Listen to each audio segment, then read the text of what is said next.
नारायण नारायण। आपको पता है, जब हम भगवान पे विश्वास करते हैं तो हमें किसी और पे विश्वास करने की ज़रूरत नहीं पड़ती। एक बात बताती हूँ, जब द्रौपदी का चीरहरण हुआ था तब कृष्ण भगवान उनकी मदद के लिए देर से क्यों आए थे?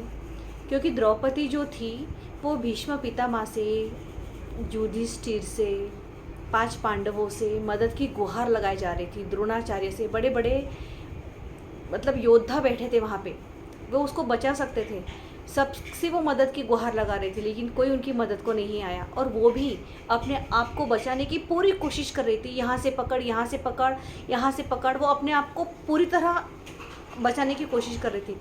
लेकिन भगवान को भी पुकारे जा रही थी, लेकिन भगवान तब तक उसकी मदद को नहीं आए जब तक उसने 100% भगवान पर विश्वास नहीं किया।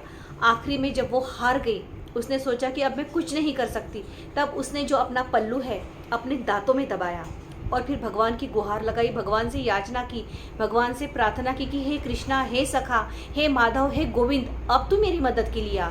अब मैं नहीं बचा सकती खुद को, अब मैं तुझ पर डिपेंड हूँ। मेरी लाज, मेरी इज्जत जो है अब वो तेरे हाथ में है, तू बचा। तब जाके कृष्णा उसकी मदद करने के लिए आए। तो इसी तरह जब हम 100% श्योर हो जाते हैं कि अब हम नहीं कर सकते कुछ, अब हमें भगवान के भरोसे ही रहना है, तो भगवान जो है वो हमारी मदद के लिए अवश्य आते हैं। तो हमें इधर उधर मदद मांगने की ज़रूरत नहीं पड़ती। अगर हम भगवान पे पूरी तरह भरोसा दिखाए तो एक बार अगर आप कोई मुसीबत में फंस गए हैं तो एक बार इसी तरह भगवान पे भरोसा करके, भगवान पे विश्वास करके भगवान को अपनी मदद के लिए बुलाए, भगवान अवश्य आएंगे। नारायण नारायण।